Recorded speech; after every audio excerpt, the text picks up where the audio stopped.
Bismillahirrahmanirrahim. Assalamualaikum warahmatullahi wabarakatuh. Innal hamdalillah nahmaduhu wa nasta'inuhu wa nastaghfiruh wa natubu ilayh wa asyhadu an la ilaha illallah wahdahu la syarika lah wa asyhadu anna Muhammadan abduhu wa rasuluh. Qala Allah ta'ala ya ayyuhalladzina amanu taqullaha haqqa tuqatih wa la tamutunna illa wa antum muslimun. Ya ayyuhan nas taqu rabbakumul ladzi khalaqakum min nafsin wahidah wa khalaqa minha zawjaha wa batha minhuma rijalan katsiran wa nisaa'a wattaqullaha alladzi tasaaluna bihi wal arham innallaha kana 'alaikum raqiba. Ya ayyuhalladzina amanu taqullaha wa qulu qawlan sadida yuslih lakum a'malakum wa yaghfir lakum dhunubakum wa may yuti'illaha wa rasulahu faqad faza fawzan 'azima. Amma ba'd, fa inna asdaqal kalami kalamullah wa khairal hadi hadi Muhammadin sallallahu alaihi wasallam wa syarrul umuri muhdatsatuha fa inna kulla muhdatsatin bid'ah wa kulla bid'atin dhalalah wa kulla dhalalatin finnar. Kaum muslimin dan muslimah, azani Allah wa iyyakum.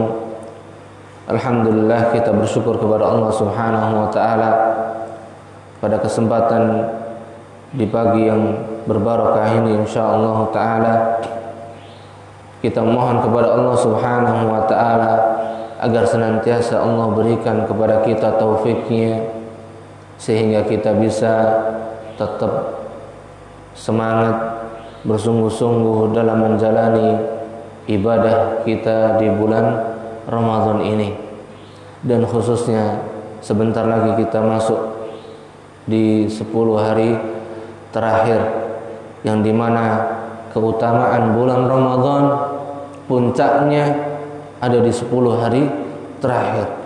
Maka harus kita kencangkan lagi, kita kuatkan lagi semangat ini, mendekatkan diri kepada Allah Subhanahu wa taala. Dan Anas ibn Malik radhiyallahu anhu, beliau berkata, "Shallaitu khalfa Rasulillah sallallahu alaihi wasallam." Aku pernah salat di belakang Rasulullah sallallahu alaihi wasallam. Sinten sing salat di belakang Rasulullah? Anas ibn Malik. Wa khalfa Abi Bakar, dan Anas juga pernah salat di belakangnya Abu Bakar As-Siddiq ketika Abu Bakar As-Siddiq menjadi khalifah. Wa Umar wa Utsman, dan juga pernah salat di belakang Umar dan juga di belakang Utsman. Maka Anas ibn Malik radhiyallahu anhu, beliau mengabarkan kepada kita, fakanu la yajharuna bi bismillahirrahmanirrahim. Mereka semua, Rasulullah, Abu Bakar, Umar, Utsman, mereka ketika sholat membaca bismillah, tapi tidak mengeraskan. Mereka semuanya tidak mengeraskan bacaan bismillah. Maka ini yang utama. Ini merupakan petunjuk yang lebih utama untuk kita ikuti. Jadi bukannya kita diam itu tidak membaca bismillah, tapi tetap membaca bismillah. Tapi perbedaannya di sini kita membacanya dengan dipelankan, tidak dikeraskan.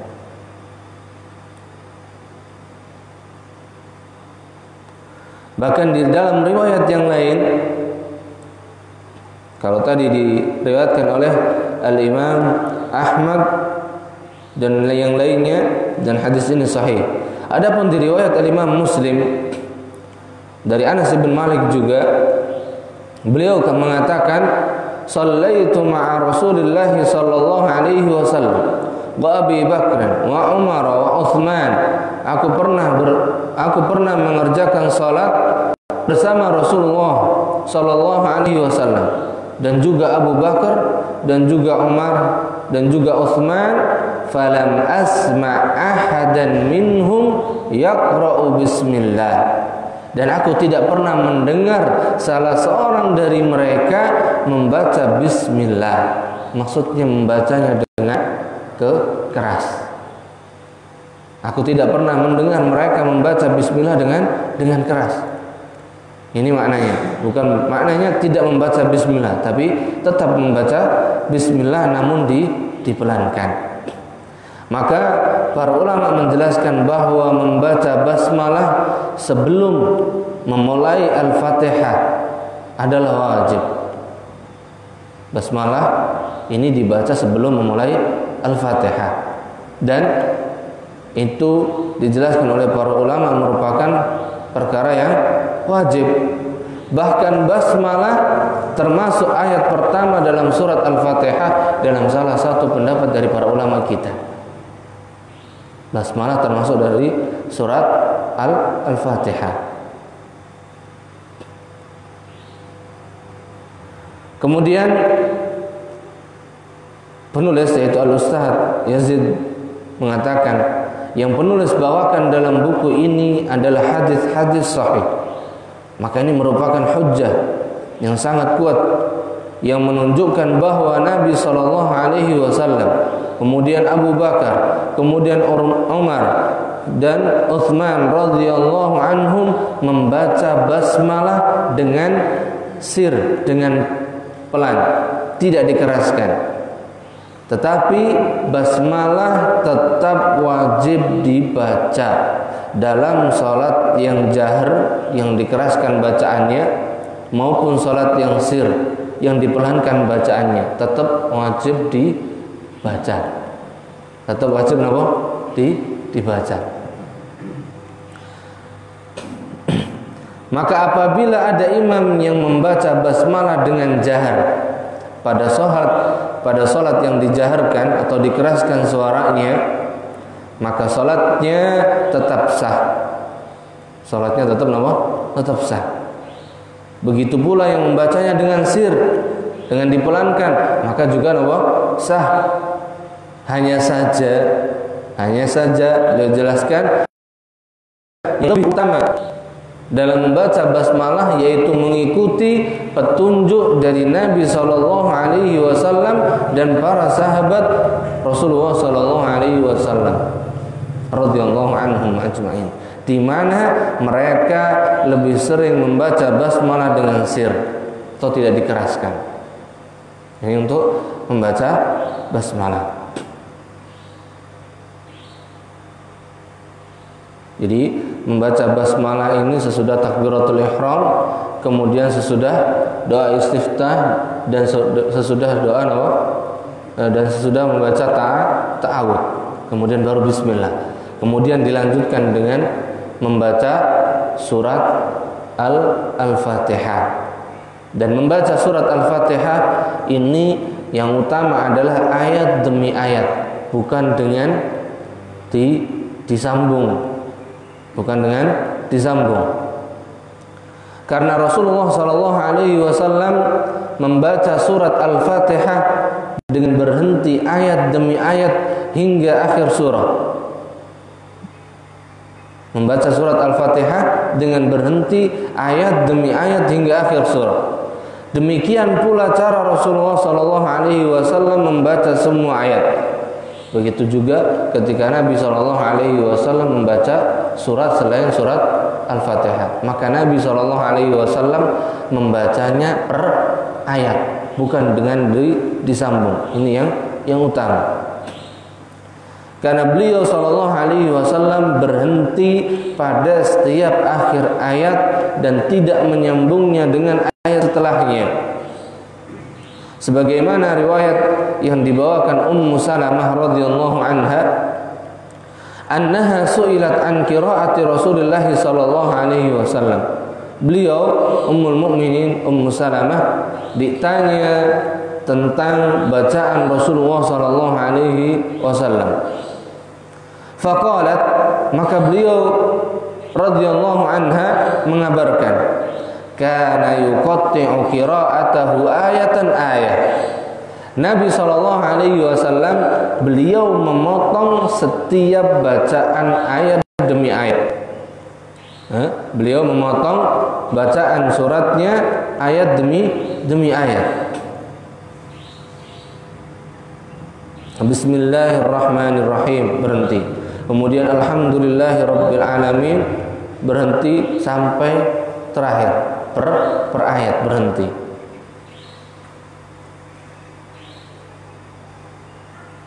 Ini untuk yang sunnah ketika membaca Al-Fatihah dan membaca surat ketika sholat dengan berhenti pada setiap ayatnya. Kemudian untuk membaca surat Al-Fatihah merupakan perkara yang wajib. Wajib membaca surat Al-Fatihah di setiap rakaat, dan membaca Al-Fatihah merupakan rukun salat. Membaca surat Al-Fatihah merupakan apa? Rukun salat. Ini rukun salat. Maka yang pertama dalam pembahasan ini beliau berikan penjelasan, imam, makmum maupun orang yang salat sendirian wajib membaca surat Al-Fatihah dalam salat wajib dan dalam salat sunnah. Jadi baik makmum, imam, dan yang sholat sendirian, maka mereka wajib membaca surat Al-Fatihah, baik dalam sholat wajib maupun sholat sunnah.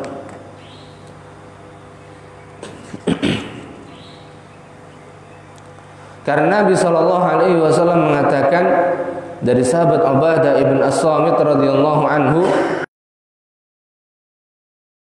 Rasulullah sallallahu alaihi wasallam qala, Rasulullah sallallahu alaihi wasallam bersabda, la salata liman lam yaqra fiha bi Fatihatil kitabi fasa'ida. Tidak ada salat bagi orang yang tidak membaca dalam salatnya Al-Fatihah dan ayat yang lainnya. Wa fi lafdhin la tujzi'u salatun, tidak sah salat seseorang. Jadi yang dimaksud la salata di sini maksudnya apa? La tujzi, tidak sah salat seseorang, la yaqra'ur rajulu, yang dia tidak membaca di dalam salatnya bi Fatihatil kitab, dengan surat Al-Fatihah.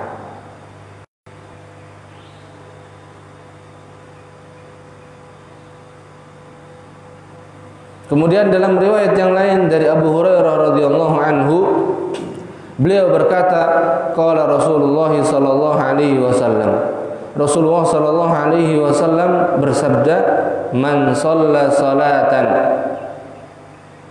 barang siapa yang mengerjakan sebuah salat, lam yaqra fiha bi Fatihatil kitab, yang dia dalam salatnya tersebut tidak membaca pembuka Al-Quran, yaitu Al-Fatihah, fahiya khidajun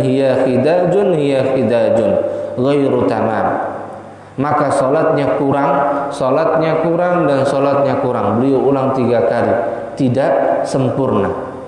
Dan kedua hadis ini menjelaskan, tadi disebutkan man shalla salatan, siapa yang mengerjakan salat, maka masuk di dalamnya salat yang fardu atau salat yang wajib, dan juga salat yang nafilah, yang sunnah. Jadi 2 hadis di atas menunjukkan bahwa orang yang tidak membaca Al-Fatihah di dalam salatnya, maka salatnya tidak sah. Ini asalnya. Namun kemudian dilanjutkan dengan pembahasan yang kedua, yaitu dihapuskannya atau penghapusan disyariatkannya membaca Al-Fatihah bagi makmum pada sholat jahar, yaitu sholat yang dikeraskan bacaannya. Adapun sholat sir dan juga sholat sesudah yang dikeraskan bacaannya tadi, kan yang dikeraskan rakaat pertama kedua saja. Yang ketiga atau yang ketiga dan keempat maka boten dikeraskan imam. Maka makmum wajib membaca. Makmum wajib tetap membaca. Adapun yang dikeraskan bacaannya ketika imam membaca seperti sholat maghrib, sholat isya di rakaat pertama kedua, kemudian sholat subuh, maka makmum wajib mendengarkan bacaan imam. Makmum apa? Wajib mendengarkan bacaan imam. Dan ini melalui tahapan. Pada awalnya Rasulullah SAW memperbolehkan makmum untuk membaca Al-Fatihah di belakang imam pada sholat jahar. Awalnya Rasulullah memperbolehkan makmum tetap membaca Al-Fatihah ketika imam membaca dengan keras. Awalnya. Sebagaimana dari sahabat Ubadah ibn As-Samit radhiyallahu anhu, qala kunna khalfa Rasulillah sallallahu alaihi wasallam fi salatil fajr. Kami pernah bermakmum di belakang Rasulullah sallallahu alaihi wasallam pada saat salat fajar, salat apa? Subuh. Faqara'a Rasulullah sallallahu alaihi wasallam. Maka Rasulullah sallallahu alaihi wasallam membaca ayat dan fathaqulat alaihi al-qiraah. Kemudian beliau merasa terganggu oleh bacaan salah seorang makmum. Fathaqulat alaihi al-qiraah. Di sini menunjukkan makmum saat itu masih membaca apa? Al-Fatihah juga di belakang imam. Maka itu beliau merasa terganggu. Terganggu. Falamma faragha, kemudian ketika beliau selesai salat, beliau berkata, la'allakum taqra'una khalfa imamikum.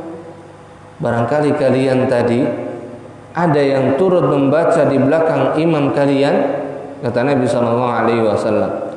Qulna na'am. Maka para sahabat mengatakan, iya wahai Rasulullah. Hadzan ya Rasulullah. Betul. Betul wahai Rasulullah. Namun apa? Kami membacanya dengan hadzan, dengan cepat. Tetapi dengan cepat wahai Rasulullah. Qala, maka Nabi sallallahu alaihi wasallam bersabda, la taf'alu. Jangan kalian lakukan. Jangan kalian lakukan lagi illa an yaqra'a ahadukum bi Fatihatil Kitab, kecuali apabila seseorang di antara kalian membaca Al-Fatihah. Jadi awalnya di belakang imam yaitu makmum membaca bacaan Al-Fatihah, juga membaca surat di belakang imam. Kemudian Rasulullah di sini awalnya hanya melarang dari membaca surat dan tetap memperbolehkan apa? Membaca Al-Fatihah di belakang imam, kecuali Al-Fatihah kata beliau.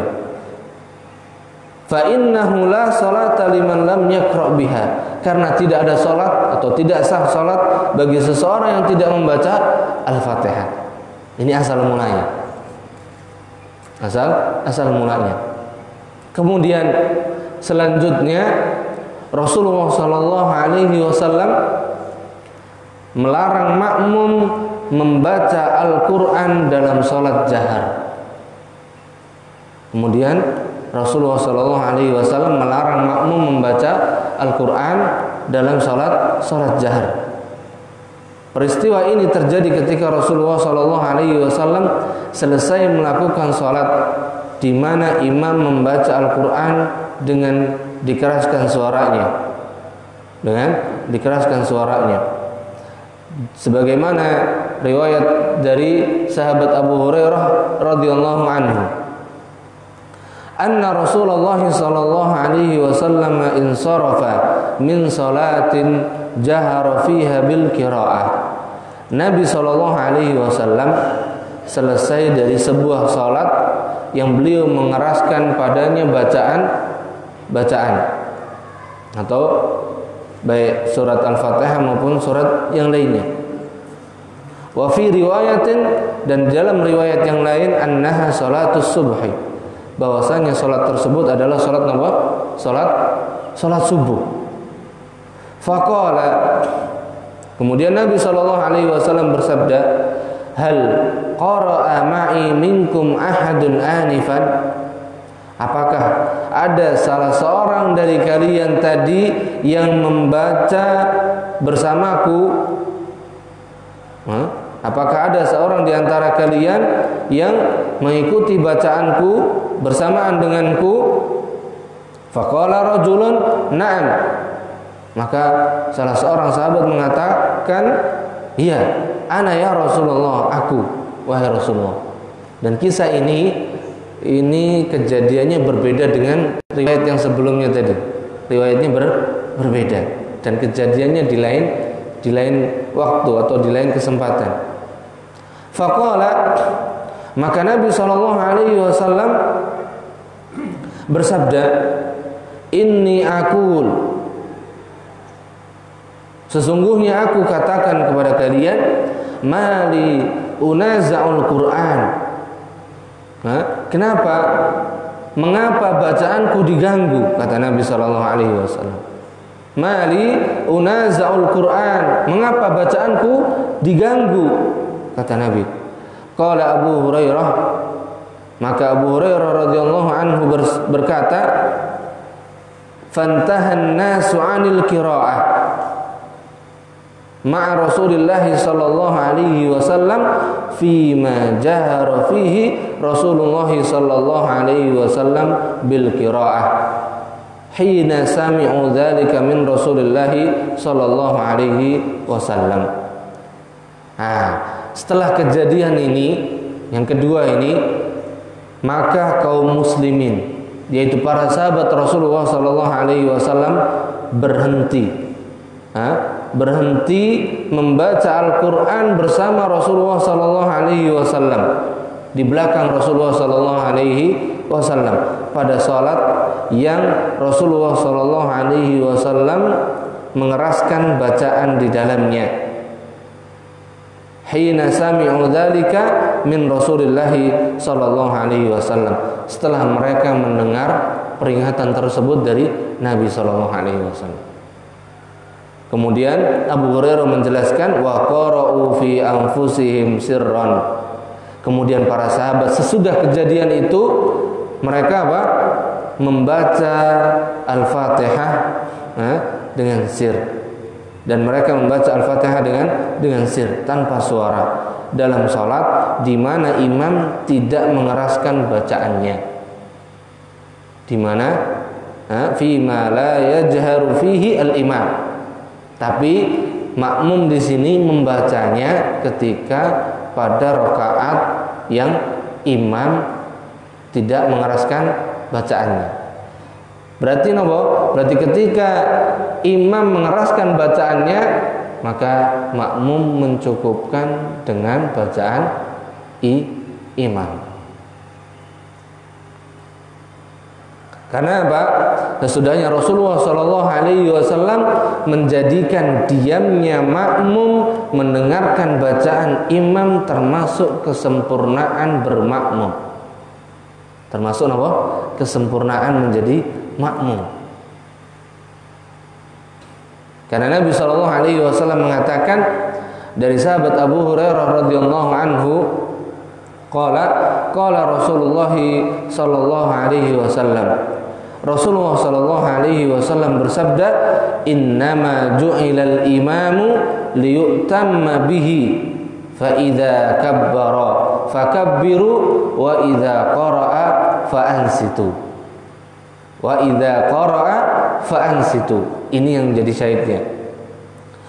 Rasulullah sallallahu alaihi wasallam bersabda, sesungguhnya imam itu dijadikan untuk diikuti.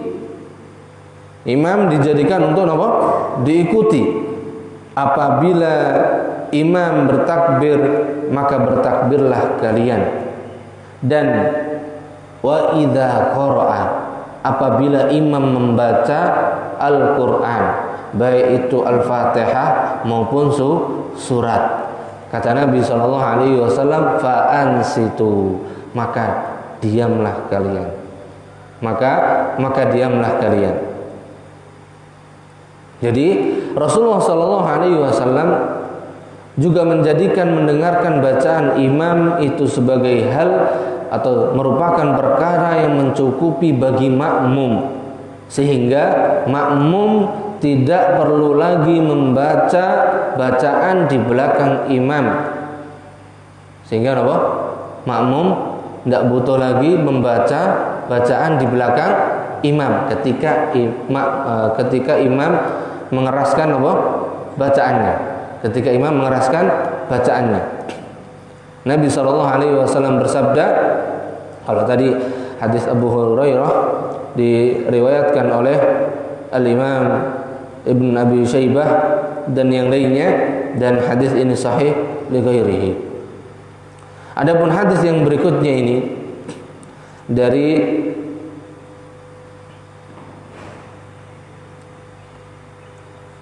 hadis hasan yang dihasilkan oleh Imam Al-Albani dalam Irwa Al-Ghalil. Beliau mengatakan, atau Nabi SAW bersabda, man kana lahu imamun, siapa yang salat mengikuti imam, siapa yang salat mengikuti imam, fa qiraatul imami lahu qiraah, maka bacaan imam itu menjadi bacaannya. Maksudnya apa? Kita cukup dengan apa yang dibaca kalian imam, dan makmum cukup dengan mendengarkan dan diam. Mendengarkan dan diam. Dan ini sebagaimana firman Allah Azza wa Jalla juga, fa iza quri'al Qur'anu fastami'u lahu. Dengarkan, wa ansitu. Yang kedua, diam. La'allakum turhamun.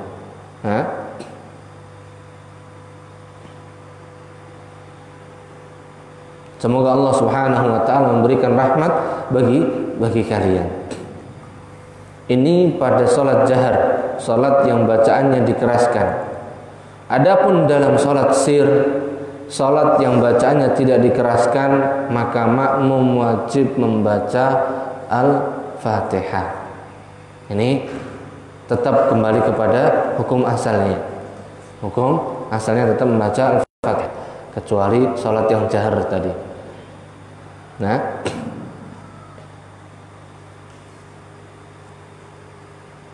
maka penjelasan ini menjadikan kita sendiri merasa tenang ketika kita mencukupkan dengan bacaan imam, dan juga imam tidak merasa diganggu ataupun terganggu dengan bacaan makmum, sehingga sholat pun lebih khusyuk insyaallah ta'ala. Jadi tadi tahapannya, awalnya boleh, kemudian diizinkan, kemudian bacaan dilarang, tapi selain surat Al-Fatihah. Bacaan dikeraskan, tetap dibolehkan, tapi hanya surat Al-Fatihah. Kemudian ternyata masih mengganggu. Akhirnya Nabi SAW perintahkan para sahabat untuk diam sesudah itu, bahkan sampai pun surat Al-Fatihah. Maka makmum mencukupkan dengan bacaan imam, baik itu Al-Fatihah maupun surat, maka itu mencukupi. Oke, monggo. Apakah mengikuti imam tentang bacaan itu bisa kita jadikan juga tentang niat makmum mengikuti imam? Contoh seperti yang saya tanyakan, kadang-kadang kan ada imam itu ketika sholat tarawih itu dia tidak memberikan apa-apa, langsung witir. Tapi imam makmum kan berhadapan, sebelumnya dia berniat sholat tarawih, ternyata witir. Terus apakah ini dalil bisa kita jadikan niat kita itu mengikuti imam, mencukupkan dengan niatnya imam. Ya, bisa. Bisa. Berarti kalau kita itu sholat tarawih atau sholat witir katakan, kita karena niat kita langsung kita ikutkan imam, apa bisa? Karena tadi ketika untuk masalah ketika sholat tarawih dan sholat witir, sebagian imam dia tidak memberikan apa-apa kalau ini mau sholat tarawih atau ini sudah masuk sholat witir, sehingga makmum kaget, sudah toh gitu.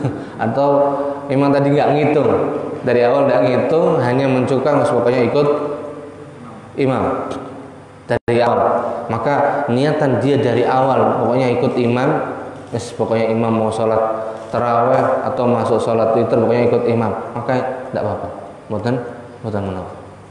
Yang penting tadi dari awalnya tadi dia niatkan setelah sholat isya dia ikut ingin berjamaah bersama imam sholat tarawih dan sholat witir.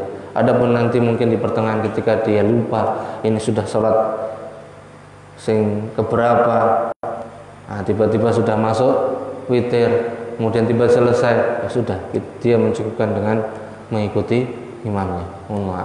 Karena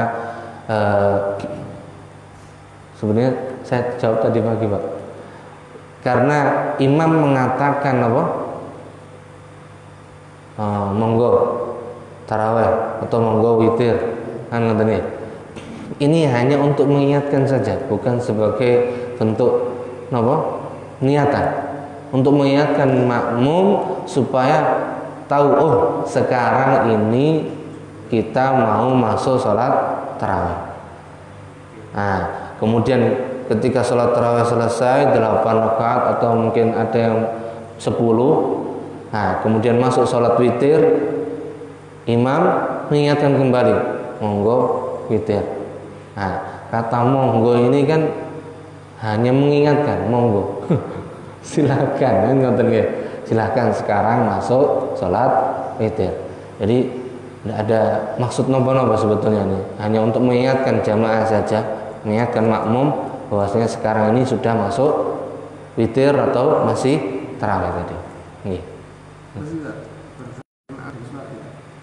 Sholat itu kadang-kadang ada sebagian imam, bahkan yang tidak imam atau penggede ketika sholat itu dilakukan, dia mengatakan iqamatus sholat. Apa bedanya dengan ini?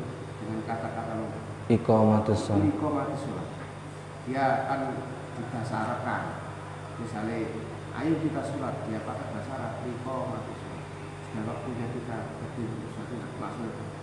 Monggo dimulai ya, maksudnya gitu. Iya, tapi dia itu pakai bahasa Arab tadi. Iya.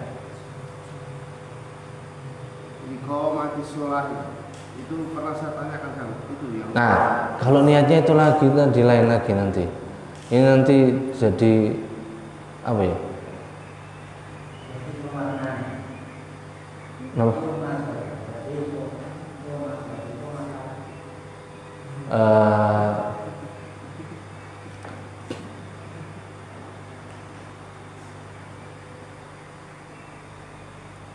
Untuk yang apa? Ketika sholat Id, kemudian yang iqamatus sholat. Terus saat itu saya tanya, kenapa Bapak mengatakan demikian? Saya hanya memberikan apa? Kenapa tidak pakai bahasa biasa? Gitu. Ini tadi. Terus saya hubungkan dengan itu, dengan sholat tarawih tadi. Apa? Ya. Kalau memang di sholat tarawih itu boleh, berarti kalimat itu kan juga boleh, cuma beda bahasa saja. Dan namun di sini yang mengingatkan tadi kan kalau ketika sholat Id, perbedaan antara sholat tarawih dan sholat witir dengan tadi ini kan karena ketika kita sholat tarawih dan witir itu diawali kalian apa? Sholat isya. Jadi tergabung di sini 3 sholat untuk membedakan. Adapun ketika sholat Id hanya 1 sholat mau. Dan itu yang menjadi bedanya. Dan ketika di awal tadi mulai sholat isya, apakah imam memberi apa-apa?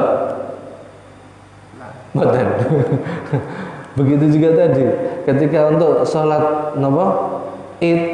Nah, kenapa ini ada aba-aba dari awal? Nah, adapun ketika setelah sholat Isya mau masuk ke sholat taraweh, nah ini kadang kan ada sebagian yang masih belum siap. Nah, ketika imam monggo taraweh, ini mengingatkan, oh siap gitu, untuk supaya mengingatkan kembali dan oh ini sudah saatnya sholat taraweh. Adapun untuk sholat id, karena ini hanya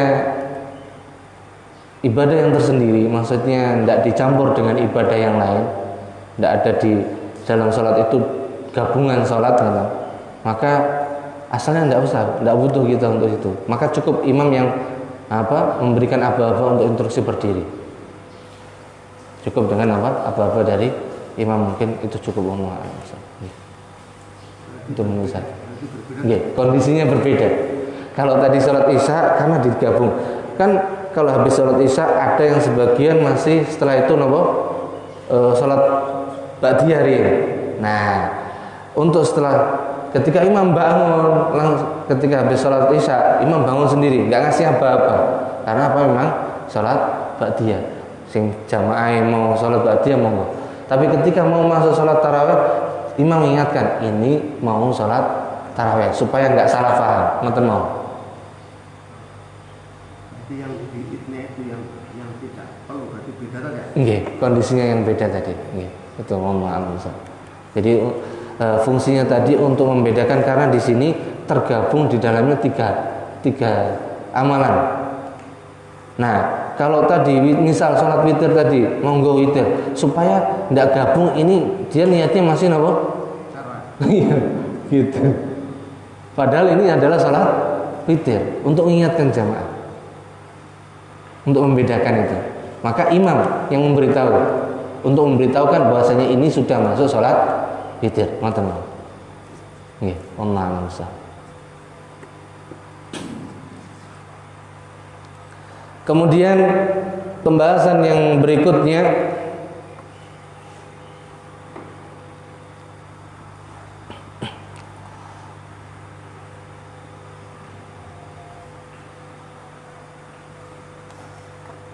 jadi selain tadi itu mengganggu kalau kita praktekkan sendiri Al-Fatihah, kalau makmum itu ikut membaca sedangkan imam membaca dengan keras, kemudian di belakang ikut makmum membaca walaupun pelan-pelan, itu mengganggu, tetap mengganggu walaupun pelan-pelan ya, itu tetap akan mengganggu kondisi jamaah, apalagi masing-masing baca satu baris baca semua aja itu satu aja keras, apalagi satu baris baca semua kan. Maka ini yang lebih utama, kita mengikuti petunjuk dari Nabi SAW. Kemudian perkara yang nggak kalah penting berikutnya ini, orang yang belum hafal surat Al-Fatihah. Enten apa? Sing belum hafal Al-Fatihah ada masih ya, orang tua kita yang sepuh sebagian besar saya katakan mereka surat Al-Fatihah belum hafal. Maka di sini diberikan tambahan pembahasan yang belum hafal surat Al-Fatihah. Sedangkan Al-Fatihah tadi merupakan rukun. Terus bagaimana yang tidak hafal ini? Maka cukup baginya mengucapkan tasbih, subhanallah, tahmid, alhamdulillah, tahlil, la ilaha illallah, dan takbir, Allahu Akbar, untuk pindah ke rakaat atau ke gerakan yang satu ke gerakan berikutnya. Tasbih, tahmid, tahlil, takbir. Takbir untuk menunjukkan perpindahan tadi. Ini sebagaimana dari sahabat Ibn Abi Aufa radhiyallahu anhu, beliau berkata, seorang laki-laki datang menemui Nabi SAW, kemudian beliau mengatakan, wahai Rasulullah, sesungguhnya aku tidak mampu menghafal Al-Quran sedikit pun. Sesungguhnya aku tidak mampu menghafal Al-Quran walau satu ayat pun, katanya. Maka ajarkanlah kepadaku apa yang mencukupiku. Maka ajarkan kepadaku apa yang mencukupiku. Maka Nabi SAW bersabda, ucapkanlah subhanallah walhamdulillah wa la ilaha illallah wallahu akbar wa la haula wa la quwwata illa billah. Ini diantara bacaan sing jarang ngapal loh, apalagi surat Al-Fatihah, apalagi surat. Maka mencukupi baginya subhanallah, alhamdulillah, la ilaha illallah, allahu akbar. Dan hadis ini dihasankan, hadis ini hasan diriwayatkan oleh Imam Ahmad dan yang lainnya dari para a'immah. Kemudian Nabi SAW bersabda kepada orang yang sholatnya buruk,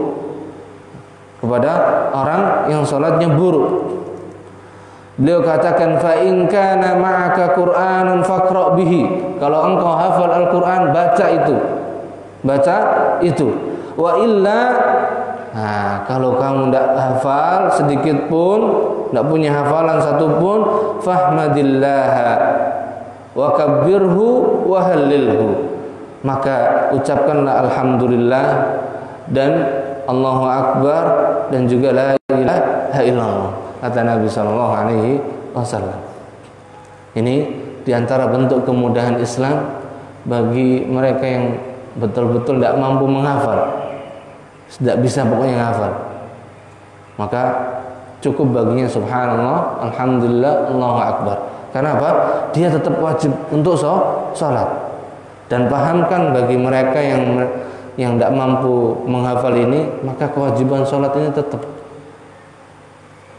Maka bagaimana supaya bisa tetap mengerjakan? Maka cukup dengan apa? Subhanallah, alhamdulillah, Allahu akbar, la ilaha illallah, dan juga tadi la haula wala quwata illa billah. Maka ini cukup bagi dia.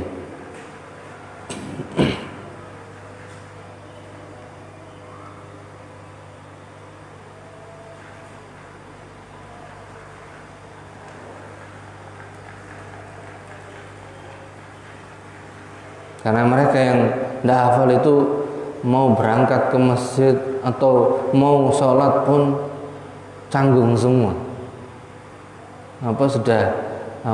Hilang kepercayaan dirinya.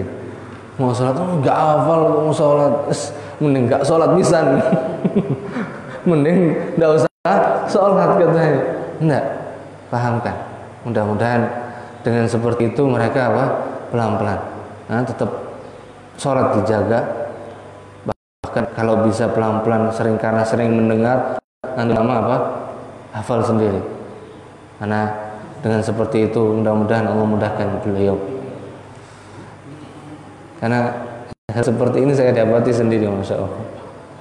Berangkat ke masjid atau sholat di rumah pun itu berat sekali, karena gara-gara faktornya tidak hafal, nggak punya bacaan sedikit pun.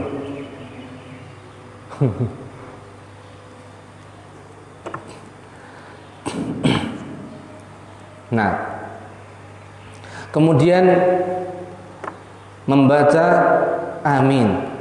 Sesudah membaca surat Al-Fatihah, dilanjutkan ketika selesai sampai waladhdallin akan membaca amin. Dan imam membacanya dengan keras. Imam membacanya dengan keras, sebagaimana riwayat Wa'il bin Hujr radhiyallahu anhu qala sami'tu an-nabiyya sallallahu alaihi wasallam qara'a. Aku mendengar Rasulullah sallallahu alaihi wasallam membaca waladdallin faqala, maka beliau mengucapkan amin, yamuddu biha sautahu, dan memanjangkan dan mengeraskannya, memanjangkan dan mengeraskan. Dan yang benar membaca amin ini dasbundi. Nah, a yang pertama 2 harakat, min yang belakang 6. Amin. Bukan yang depannya yang panjang ya. Amin. ini yang sering kita pakai selama ini mungkin. Karena membacanya ini pun mengikuti kaidah yang ditetapkan oleh para ulama kita. Maka A-nya ini panjangnya 2 harokat, min itu dibaca 6 harokat. Itu yang benar. Sebagaimana hadis Abi Salamah wa Sa'id anna Abu Hurairah radhiyallahu anhu qala, Abu Hurairah radhiyallahu anhu berkata, kana Rasulullah sallallahu alaihi wasallam idza faragha min qiraati ummil Qur'an rafa'a sautahu faqala amin. Rasulullah sallallahu alaihi wasallam apabila telah selesai dari membaca Al-Fatihah, beliau mengangkat suaranya dan mengucapkan amin. Kemudian ini bagi imam ya, bagi imam. Karena yang mengucapkan amin imam. Kemudian beliau sallallahu alaihi wasallam juga memerintahkan makmum membaca amin segera setelah imam mengucapkan amin. Jadi langsung beriringan. Segera mengiringi bacaan imam ketika mengucapkan amin.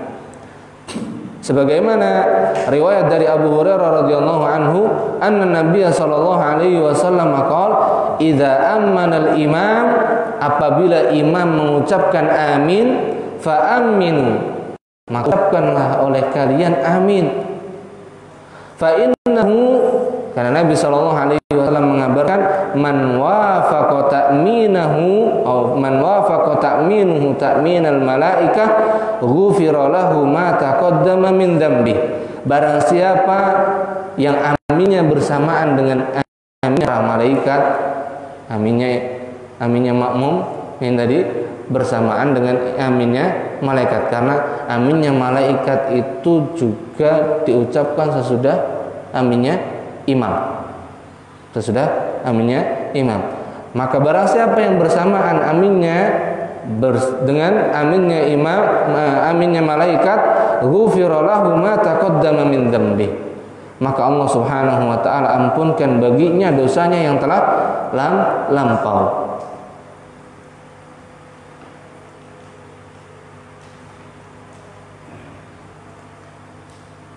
Dan ini menunjukkan dalil bahwasanya para malaikat mengaminkan bacaan imam sesudah ghairil maghdubi alaihim waladdallin.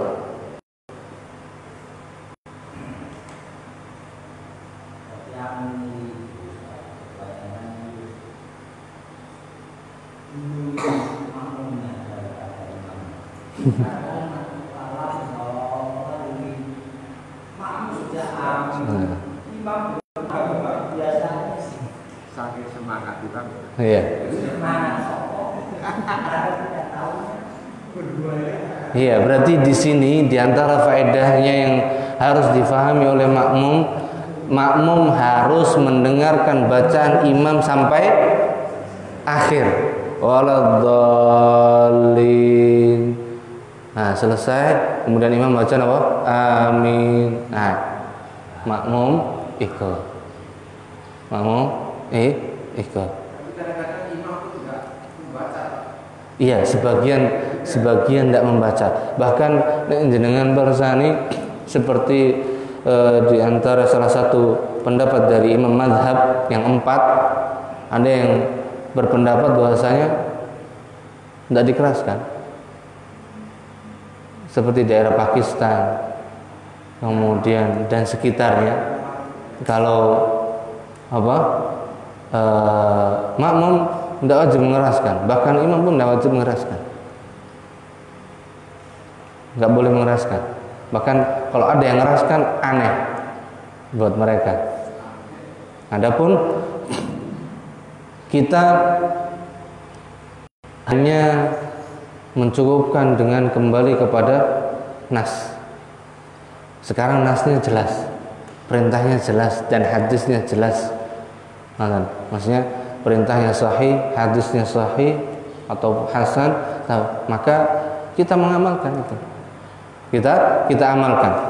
Kecuali berarti apa? Yang mengatakan dengan dipelankan, maka ini menyelisihi sunnah.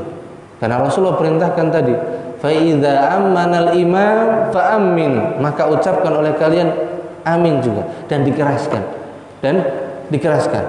Karena kalau tidak dikeraskan ya nggak mungkin tadi man wafaqa ta'minahu ta'minal malaikah, tadi barang siapa yang menyamai atau berbarengan aminnya dia dengan aminnya para malaikat, ghufira lahu ma taqaddama min dzambih, maka akan diampunkan dosanya yang telah lalu.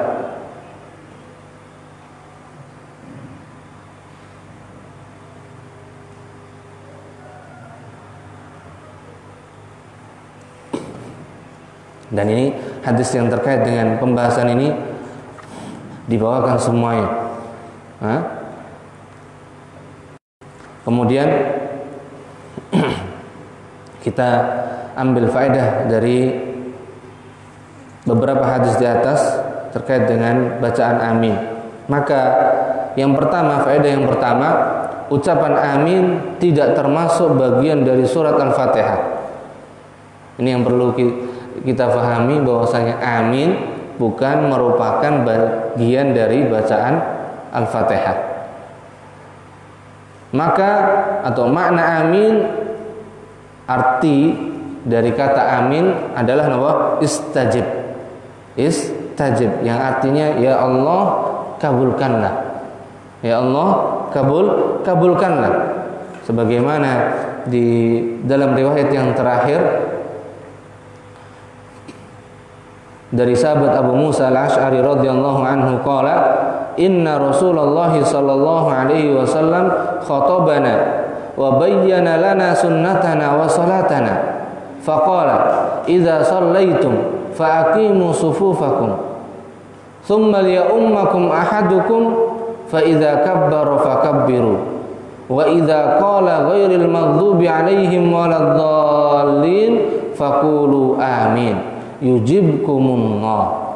Dari sahabat Abu Musa Al-Asy'ari radhiyallahu anhu, beliau berkata, sesungguhnya Rasulullah sallallahu alaihi wasallam berkhutbah kepada kami, menjelaskan sunnah-sunnah kami dan salat kami. Ini menunjukkan bahwasanya Rasulullah sangat memberikan perhatian yang sebesar tentang sunnah dan juga tentang salat. Faqala, maka Nabi sallallahu alaihi wasallam bersabda, idza shallaitum, apabila kalian hendak salat, faaqimu sufufakum, maka luruskan oleh kalian saf kalian, luruskan barisan kalian, saf kalian. Dan masuk dalam meluruskan saf di sini merapatkannya. Tsumma liya'ummakum ahadukum, kemudian hendaklah salah seorang dari kalian menjadi imam bagi yang lainnya. Fa idza kabbara fakabbiru, maka imam apabila telah mengucapkan takbir, fakabbiru, maka bertakbirlah kalian juga. Wa idza qala, dan apabila imam telah mengucapkan ghairil maghdubi alaihim waladdallin, maka ucapkan oleh kalian amin. Yujibkumullah, niscaya Allah akan mengabulkan doa kalian. Nah, ini makna amin. Ya Allah kabulkanlah. Kemudian apabila seorang selesai membaca Al-Fatihah dalam salat, diperintahkan untuk membaca amin. Diperintahkan untuk membaca amin, baik salat sendirian maupun berjamaah. Kemudian faedah yang keempat, imam diperintahkan membaca amin dengan keras agar makmum mendengar ucapan aminnya imam. Agar makmum mendengar ucapan aminnya imam. Kemudian faedah yang kelima, makmum mengucapkan amin dengan keras bersamaan dengan aminnya imam. Dari faedah hadis yang di atas tadi, makmum mengucapkan amin juga dengan keras bersamaan dengan aminnya imam. Kemudian yang keenam, di antara faedah dari hadis-hadis di atas, makmum tidak dibolehkan mendahului imam dalam mengucapkan amin. Ini. Makmum tidak dibolehkan mendahului imam dalam mengucapkan amin. Kemudian faedah yang ketujuh, hadis-hadis di atas menjelaskan bahwa imam dan makmum dan juga orang yang sholat sendirian bila selesai membaca waladhdallin langsung membaca amin. Langsung membaca amin, tidak membaca rabbighfirli amin. Karena sebagian ada yang mengucapkan rabbighfirli amin. Tambah. Karena apa? Karena riwayatnya lemah sekali. Kemudian yang kedelapan, faedah dari pembahasan amin ini, sesungguhnya malaikat juga mengucapkan amin. Dan bila aminnya imam dan makmum bersamaan dengan aminnya para malaikat, maka permohonan hamba akan dikabulkan. Maka permohonan hamba akan dikabulkan. Kita tidak tahu, karena ini terkait dengan perkara ghaib. Kita yakin aja sama Allah Azza wa Jalla. Kemudian faedah yang kesembilan, hadis-hadis di atas sebagai bantahan bagi orang-orang Syiah yang mengatakan bahwa ucapan amin membatalkan sholat. Jadi orang Syiah mengatakan ucapan amin membatalkan sholat, dan ini bantahan bagi mereka. Nah, karena itu mereka tidak mengucapkan amin. Kemudian yang ke-10, faedah yang ke-10, yang paling dibenci oleh orang Yahudi adalah ucapan assalamualaikum dan ucapan amin di belakang imam. Dua ucapan yang sangat dibenci oleh orang Yahudi. Assalamualaikum, makanya mereka ganti dengan apa? Assalamualaikum itu. Saking bencinya mereka. Kemudian ketika kaum muslimin mengucapkan amin di belakang imam, makanya Syiah membatalkan itu. Karena Syiah bukan cucunya tapi anak kandungnya Yahudi langsung. Makanya mereka membatalkan amin ini.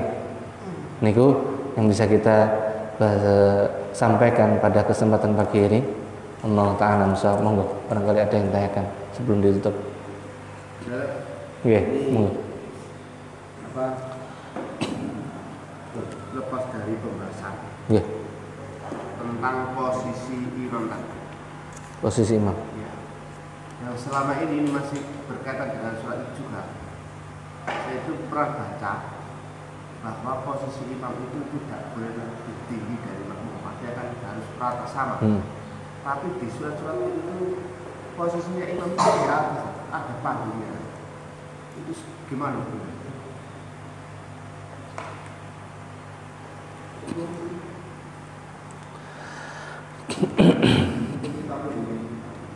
Ini Allahu a'lam bishawab.